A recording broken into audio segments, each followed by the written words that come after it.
5 August এই জুলাই ঘোষণা হয়েছে এবং সেখানে যে সমস্ত ঘোষণার মূল যে বিষয়গুলো আমরা দেখলাম সেটা নিয়ে এই সরকার এবং এই সরকারের করা কমিশন দীর্ঘদিন যাবৎ, কিন্তু আউটপুট যেটা আসলো সেটা থেকে আমি দেখে অনেক রাজনীতিবিদরা অনেকভাবে হতাশ, কিন্তু আমি ব্যক্তিগতভাবে হতাশ এই যে যেই উপস্থাপনা কালকে হয়েছে সেটার জন্য যে পরিমাণ সময় তারা নিয়েছে সেই রকম একটা সময়ের প্রোডাকশন যদি এরকম হয় এটা আসলেই দুঃখজনক আমার কাছে। আমি ব্যক্তিগতভাবে সেই জন্য একটু হতাশ হয়েছি আমি ব্যক্তিগতভাবে। কিন্তু এই ঘোষণা তারপরও হয়েছে অ্যাট লার্জ যদি আমরা বলি তাহলে আমরা এইভাবে বলবো যে একটা জিনিসের একটা সাম আপ হয়েছে এবং এই জিনিসগুলো আনুষ্ঠানিকভাবে উপস্থাপিত হয়েছে এবং এটা হওয়ার প্রয়োজনও ছিল। এখন নির্বাচনের কথা আপনি বলেছেন, দেখেন নির্বাচন দীর্ঘদিন যাবৎ কাঙ্ক্ষিত। এ সরকারও যখন 5ই আগস্টের পরে স্বৈরাচারের পতন হয় এবং যখন এনারা ক্ষমতায় আসেন তখনও মানুষের কিন্তু প্রত্যাশা ছিল এইরকম যে দেশে একটি গ্রহণযোগ্য নির্বাচন এই সরকার অনুষ্ঠান করবে। কিন্তু নির্বাচন যতটা সময় গেল, একটা বছর চলে গেছে, আরও 6 মাস চলে যাবে, এই 1.5 বছর সময়কালে গ্রহণযোগ্য নির্বাচন হওয়ার জন্য যে সকল বিষয়গুলোকে তারা মাথায় রেখে এতদিন রাষ্ট্রীয় ক্ষমতায় ছিলেন এবং মানুষকে আশ্বস্ত করেছিলেন, জুলাই ঘোষণায় আমার কাছে যে জিনিসগুলো আমি লক্ষ্য করেছি তার অনেক কিছুরই কমতি আমি লক্ষ্য করেছি এবং যেই বিষয়গুলো উপস্থাপন তারা করেছেন তার উপরে আস্থা এনে একটা গ্রহণযোগ্য নির্বাচন দেওয়ার যে অজুহাত তারা উপস্থাপন করেছে যে এই কারণেই এই নির্বাচনটা বিলম্ব হয়েছে, সেটা সময় সাপেক্ষে যখন বিচার বিশ্লেষণ হবে তবে সেটা মানুষ খুব ভালোভাবে এটাকে গ্রহণ করবে বলে আমার মনে হয় না। কিন্তু আমি বলতেছি নির্বাচন এই কারণে হওয়া উচিত কারণ নির্বাচন ছাড়া আর কোনো উপায় নাই। একটা নির্বাচিত সরকার লাগবে এবং এনারা যত তাড়াতাড়ি নির্বাচন দিবে মানুষের আকাঙ্ক্ষা তত তাড়াতাড়ি পূরণ হবে। এখন প্রশ্ন হলো আজকে যারা রাষ্ট্রীয় ক্ষমতায় এবং যে স্টেট মেশিনারি ব্যবহার করে যে নির্বাচন তারা দিতে চায়, হয়তো দেখা যাবে 2-4 দিনের মধ্যে নির্বাচন কমিশন ইলেকশনের শিডিউল ঘোষণা করবে। যেই সময় আপনি দেখেন স্কেজুল ঘোষণা করবেন election commissioner, chief election commissioner 2 মাস আগে করবেন, হয়তো তারিখটা ঘোষণা করবেন না, হয়তো একটা নির্বাচনের তারিখ, কিন্তু শিডিউলটা দিবে পরে। তো সেই ঘোষণাটা যখন উনি দিবেন তখন দেখা যাবে যে নির্বাচনের যে গ্রহণযোগ্য নির্বাচনের জন্য আপনি দেখবেন এই দেশের সর্বাপেক্ষা বৃহৎ রাজনৈতিক দল এবং আমার বন্ধু যারা আছেন তারা মিলিতভাবেই কিন্তু একটা পর্যায়ে একটা পয়েন্টে উপনীত হয়েছিলেন যে স্বৈরাচার কখনো গ্রহণযোগ্য নির্বাচন দেয় নেই, দিতে পারবে না এবং নির্বাচন নামে প্রহসন করে বারবার রাষ্ট্রীয় ক্ষমতা দখল করেছে বা করছে। সেই কারণে একটা গ্রহণযোগ্য নির্বাচন এদেশে অনুষ্ঠান করা যেখানে মানুষ নিজে ভোট দিয়ে তার সরকার বানাবে, সেই আন্দোলনে কিন্তু সকল ডান বাম সকল দলমত কিছু কিছু ব্যতিক্রম ছাড়া একমত হয়েছিলেন যে না, স্বৈরাচারের হঠাতে হলে একটা গ্রহণযোগ্য নির্বাচন লাগবে এবং এই ভোটাধিকারের জন্যই মানুষের এদেশের রাজনীতিবিদরা আন্দোলন করেছে জনগণের সমর্থন নিয়ে। এখন ঘটনা হলো যে সেই যে আন্দোলন করেছিলেন একটা গ্রহণযোগ্য নির্বাচনের জন্য, সেই নির্বাচন দেওয়ার মতো অবস্থা বা এই সরকার আদৌ কতটা দিতে পারবে সেটা অপেক্ষা করে দেখা ছাড়া আমাদের কোনো উপায় নেই। কিন্তু আপনি মনে করেন যে যে সমস্ত কারণগুলো আমরা লক্ষ্য করছি যে নির্বাচন ফেব্রুয়ারিতে, উনি বলছেন যে ফেব্রুয়ারির প্রথম সপ্তাহে অর্থাৎ 14 তারিখের আগেই হবে, এ কারণে যে রোজা তারপরে। তো এই সময় ইলেকশন কমিশন শিডিউল ঘোষণা করার পর যে সকল রাজনৈতিক দল এখন যারা আছেন তারা এই নির্বাচনটাকে কিভাবে তারা অংশগ্রহণ করবেন, আগামী গত যে সমস্ত নির্বাচনগুলো ছিল আপনি দেখবেন 1991 সনে নির্বাচন হয়েছে, সেখানে বিএনপি আওয়ামী লীগের বিরুদ্ধে সরাসরি নির্বাচন করেছে, জামাতও কিন্তু সে বছর আলাদা নির্বাচন করেছে এবং তারা আপনি লক্ষ্য করবেন কয়টা সিটও তারা পেয়েছিল যেটা শর্তহীনভাবে বিএনপিকে সমর্থন করে সরকার গঠনের জন্য।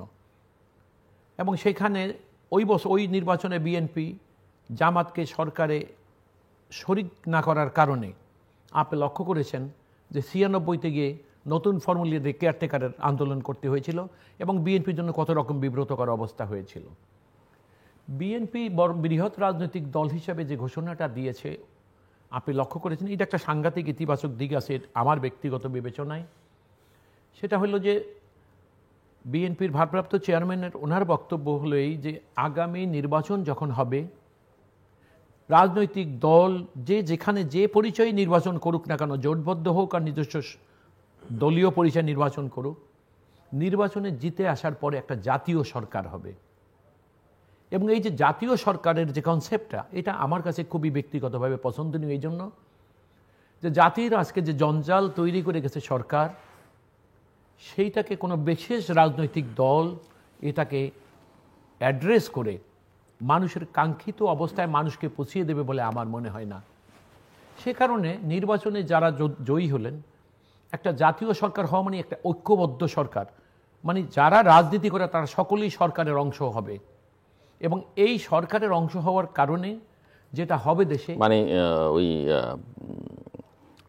পরীক্ষায় 100-তে 100 পাওয়া ছাত্র আর পরীক্ষায় ফেল করা ছাত্র সব একসঙ্গে থাকতে হবে না। এটা কি কারণে?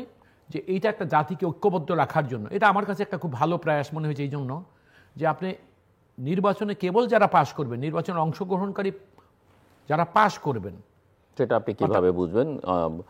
ডেমোগ্রাফি বদলে গেছে, সময় বদলে গেছে, যে কে এই 17-18 বছর পরে একটা নির্বাচনে কার কি ফলাফল হবে সেটা তো মোটা দাগে হয়তো বলা যাবে। সূক্ষ্ম বিচারে তো আপনি বলতে পারবেন না যে কমিউনিস্ট পার্টি পার্টনারশিপ পাবে। বলছি না, আমি বলতে চাচ্ছি এইটা যে বিএনপি তার ঘোষণাটা হলেই যে বিএনপি বলেছে যে নির্বাচন, আগামী নির্বাচনে বিএনপি যদি সংখ্যাগরিষ্ঠ যারা ছিল তাদের নিয়ে সরকার গঠন, বিএনপি একাও যদি সরকার গঠন করার মতো, যে অন্য কিছু দলের আবার জাতীয় সরকার নির্বাচনের আগেই করবার একটা দাবিও আছে। এখন তাহলে তার নির্বাচন হবে না। এখন আপনি যে কথাটা বলেছেন, প্রশ্ন হলো নির্বাচন হবে কি হবে না। আমি বলেছিলাম নির্বাচন হতেই হবে। যদি নির্বাচন হতেই হয় তাহলে নির্বাচনের বাইরে চিন্তা করার আমাদের কোনো সুযোগ নাই। আর নির্বাচন যদি সময় মতো না হয়, এই ঘোষণা মতো না হয়, নির্বাচন থেকে সরে যাওয়ার জন্য, তাহলে আমার মনে হচ্ছে যেমন তাহলে অনেকগুলো অজুহাত হয়তো আমাদের সামনে হয় তৈরি। সেই আশঙ্কা আছে আপনার মধ্যে? না, আমি আশঙ্কা করতে চাই না। কেন এই জন্য চাই না? কারণ এই দেশে এই আশঙ্কা নিয়ে আমরা বহুটা বছর কাটিয়ে দিয়েছি। সেই জন্য আমার বক্তব্য হলো একটা নির্বাচন নিয়ে কোনো আশঙ্কার তৈরি হোক, এই নির্বাচন সেইটাকে ক্যাপিটালাইজ করে ভিন্ন কোনো পথে নির্বাচনের গাড়িটাকে অন্যদিকে পরিচালিত করুক, এটা আমি চাই না। আমি সেই কারণে বলছিলাম, আমি আবার বলছি, বিএনপির বক্তব্যটা হলো বিএনপি যদি রাষ্ট্রীয় ক্ষমতায় আসে, আমি নির্বাচনে জয়ী হয়, তাহলে বিএনপি একলা সরকার গঠন করবে না। সেটা তো ধরেন পরের কথা, নির্বাচন হোক আগে তারপরে। আমি বলছি এইটা একটা, এই কনসেপ্টটা আমার কাছে পছন্দনীয় এই কারণে যে একটা ঐক্যবদ্ধ জাতি লাগবে। আপনি দেখেন কালকে জুলাই ঘোষণার পরে যে জিনিসটা হলো, ওদের বারবার প্রয়াসটাই ছিল এই দেশের মানুষ ঐক্যবদ্ধ থাকবে, কোনো বিভাজন হবে না। ওই অতীত স্বৈরাচার যেমন জনগণের মধ্যে একটা বিভাজিত জনগোষ্ঠী তৈরি করেছিলেন, এখানে ঐক্যবদ্ধ জনগণ থাকবে এবং দেশের সরকার হবে সকল জনগণের সরকার এবং সবাই মিলে রাষ্ট্রটাকে পুনর্গঠন করবে। সে কারণে এটার মূল মেসেজটা কিন্তু সেখানেই। এবং আপনি দেখবেন অংশগ্রহণকারী রাজনৈতিক দলরা তারা প্রত্যেকে কিন্তু স্ব অবস্থান থেকে এই কথাগুলোই বলেছেন যে আসলে আমরা সেটাই চাই, দেশটাকে পুনর্গঠন করতে চাই, এটার অর্থনীতি বিনির্মাণ করতে চাই, দেশের মানুষকে দ্বারা দেশটাকে শাসন করাতে চাই। এখানে কেউ কারো শত্রু না, কারো প্রতিপক্ষ হবে না। মিস্টার রহিন হোসেন প্রিন্স, যে বিষয় নিয়ে আমি আলোচনা শুরু করেছিলাম, বাংলাদেশ সামনে এনেছেন।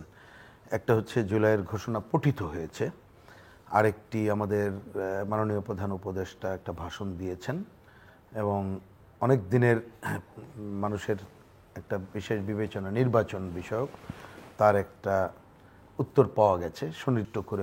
সনদের প্রশ্নটা আলোচনার টেবিলে আছে। তিনটাই গুরুত্বপূর্ণ বিষয়। আমি ছোট ছোট করে প্রথমটা দিয়ে একটু শুরু করি, বা প্রথমটা বলার আগে একটু অন্য কথাটা বলি।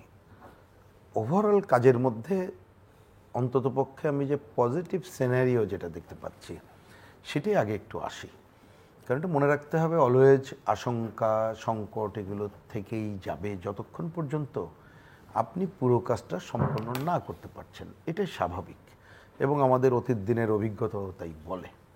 সুতরাং সেটাকে হিসাবে রেখেই আমাদের পথ চলাটা